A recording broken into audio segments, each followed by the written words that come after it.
गुरु ब्रह्मा गुरु विष्णु गुरु देवो महेश्वर गुरु साक्षात् परब्रह्म तस्मै श्री गुरुवे நமஹ. கும்பராசி அன்பர்களுக்கு இந்த சனி பெயர்ச்சி எப்படி இருக்கும் என்று பார்ப்போம். கும்பராசி நண்பர்களுக்கு சனி 12இல் அமர்ந்துள்ளது. அதாவது 12ஆம் வீட்டுக்கும் ராசிக்கும் 12ஆம் வீட்டிற்கும் சனி ஒருவரே. அதே சனி சொந்த வீட்டில் ஆட்சி பெற்று 12இல் அமர்ந்திருப்பதால் 7 சனியே உங்களுக்கு ஆரம்பமாயிருக்கிறது.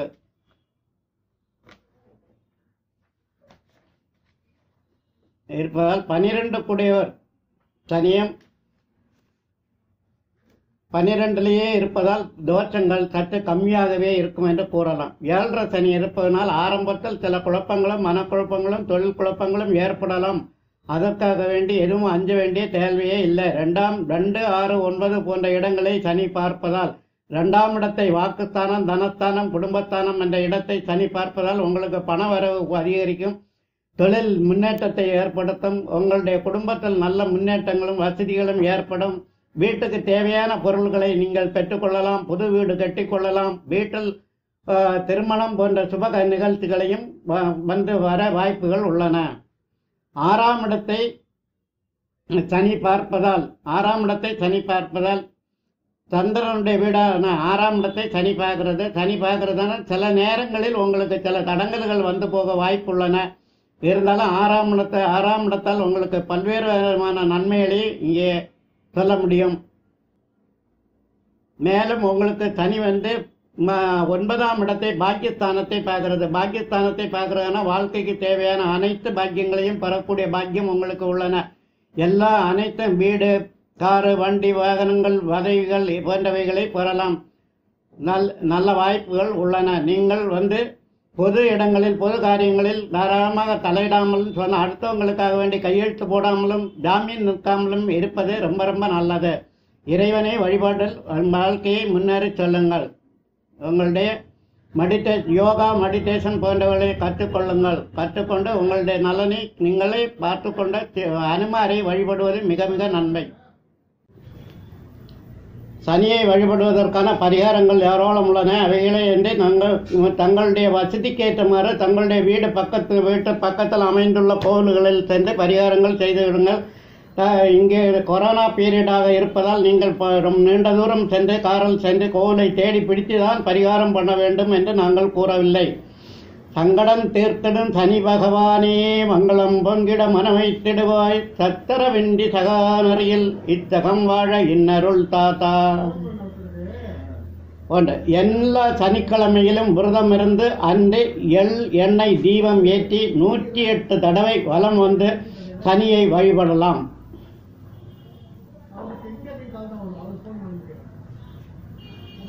கருப்பு நிற ஒரு 25 கிராம் அளவுக்கு எடுத்து ஒரு கருப்பு துணியில் மடித்து கட்டி அதை வெள்ளிக்கிழமை அன்று தூங்கும்போது தலைக்கு அடியில் வைத்துவிட்டு மறுநாள் காலையில் சனிக்கிழமை அதை எடுத்து எள்ளை 3ஆக பிரித்து ஒரு பகுதியை சாதத்தில் கலந்து காக்காவுக்கும் இன்னொரு பகுதியை தீபமாகவும் 3வது பகுதியை ஓடும் தண்ணீரிலும் கரைத்து விடலாம். இது மிக சிறந்த ஒரு சனிக்கான பரிகாரமாகும். சனிக்கு எள்ளெண்ணெய் தீபம் ஏற்றி தினமும் ஓம் மந்தாய நம என்ற மந்திரம் சொல்வது மிக சிறப்பு. மொத்தமும் படிவா.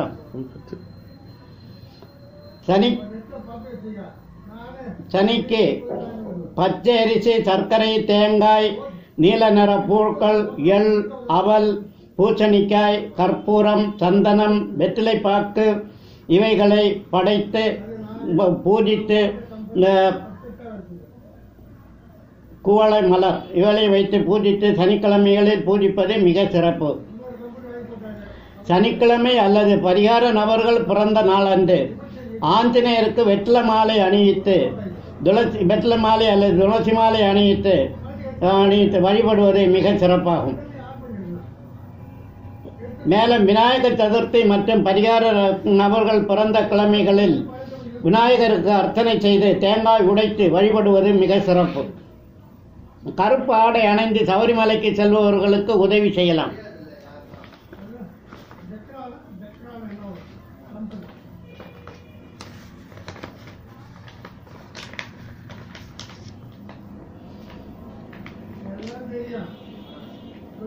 சனி தோஷம் உள்ளவர்கள் சிவ வழிபாடு ஓம் சிவாய நம என்று ஜெபித்து சிவராத்திரி என்று விரதம் இருப்பது நல்லது. தேங்காய் முடியில் எல் தீபம் ஏற்றி தலைக்கு மேலே 6 தடவை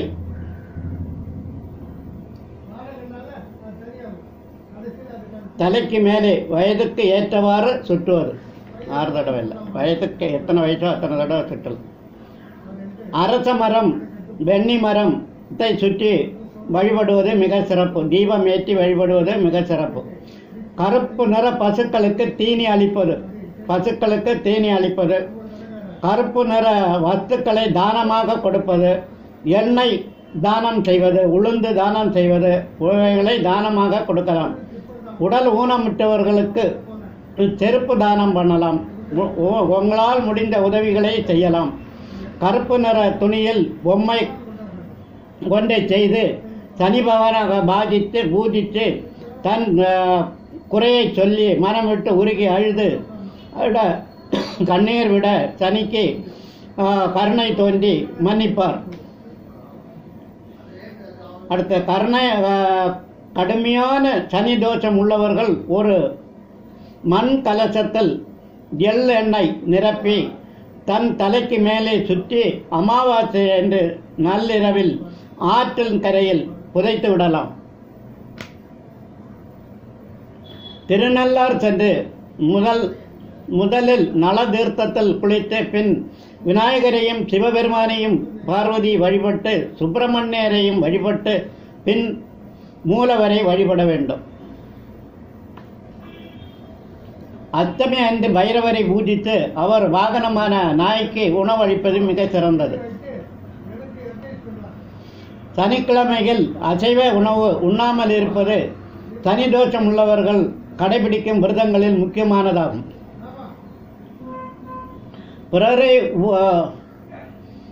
பிறர் உபயோகித்த பொருட்களை, செருப்பு, துணி போன்றவைகளை உபயோகிக்காமல், பழைய துணிகளை உபயோகிக்காமல் இருப்பது மிக நல்லது. சனியின் திருத்தலமாகிய திருநள்ளாறு, குஞ்சனூர், பொழிச்சலூர், சென்னை மேற்கு மாம்பலத்தில் உள்ள வட திருநள்ளாறு சனீஸ்வரன் கோவில் போன்றவர்களுக்கு சென்று வரலாம். சித்தர்களை வழிபட்டு, குறிப்பாக கபிலர் சித்தர், கரூர் சித்தர் போன்றவைகளை வழிபடுவது. சென்னையில் சித்தர் பீடம் சென்னை ராஜகீழ்ப்பாக்கத்தில் உள்ளது, மாடம்பாக்கம். அங்கே சென்று வழிபட்டு வரலாம். வீட்டிற்கு வெளியே போவோர் முதலில் தெற்கு பார்த்து சற்று தூரம் நடந்து விட்டு திரும்பி சுபகாரியங்களுக்கு செல்வது சனியினுடைய தோஷங்களில் நின்று விடுபடலாம். விபூதி மற்றும் சிவ சின்னங்களை அணிந்து தியானிப்பது, அடியார்களுக்கு உதவி செய்வது மிக மிக சிறப்பு. புற உயிரினங்களுக்கு உணவு அளிப்பது,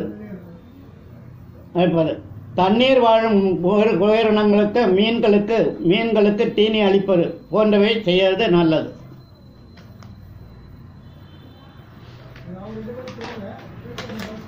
கோளார் பதியம் படிக்கலாம். தினமும் கோளார் பதியம் படியுங்கள்.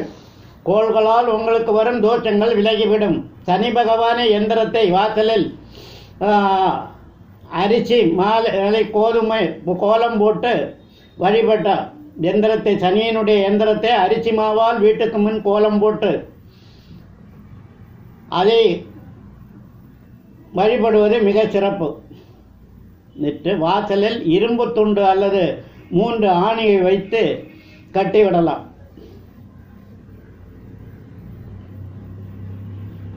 உபயோகித்த குதிரையினுடைய டாலம், குதிரை காலில் இருக்க குதிரையினுடைய டாலம், அதை எடுத்து கொண்டு வந்து கருப்பு துணியில் கட்டி வீட்டு வாசலில் கட்டி வைப்பது மிக சிறப்பு. சனி தோஷம் வராது. சனியின் எந்திரத்தை நீங்கள் ஜாதகத்தில் இணைத்து பூஜை அறையில் வைத்துக் கொள்ளலாம். சனியால் கடுமையான தோஷம் பாதிப்பு உள்ளவர்கள் மணிமந்திர ஔஷத முறைப்படி உரிய பரிகாரங்களை நேயர்களுக்கு ஏற்ற மருந்துகளும் பயன்படுத்தி நிவாரணம் பெறலாம். தன்வந்திரி ஹோமம், கோ பூஜை, மிருத்யுஞ்ச ஹோமம் ஆகிய ஹோமங்களை செய்து பலன் அடையலாம். வயதான முதியோர்கள் மற்றும் கூலி தொழிலாளர்கள் உணவளிப்பது, அன்னதானம் செய்யலாம். வஸ்திரதானம், அன்னதானம் போன்றவைகளை செய்யலாம். படிக்கும் குழந்தைகளுக்கு புத்தகம் வாங்கி கொடுக்கலாம். ஏழை கர்ப்பிணி பெண்களுக்கு உதவலாம். முதியோர்களுக்கு, கர்ப்பிணி பெண்களுக்கு, படிப்பவர்களுக்கெல்லாம் உதவி செய்யலாம். இவையெல்லாம் செய்தால் சனீஸ்வரன் உங்களுக்கு நல்ல அஸ்தம சனி, ஏழரை சனி, கண்டக சனி உள்ளவர்கள் இந்த பரிகாரங்களை செய்து சனீஸ்வரனிடமிருந்து நல்ல ஆசீர்வாதங்களை பெற்று வாழ்க்கையை மேம்படுத்திக் கொள்ளலாம் என்பதில் எந்த விதமான சந்தேகமும் இல்லை.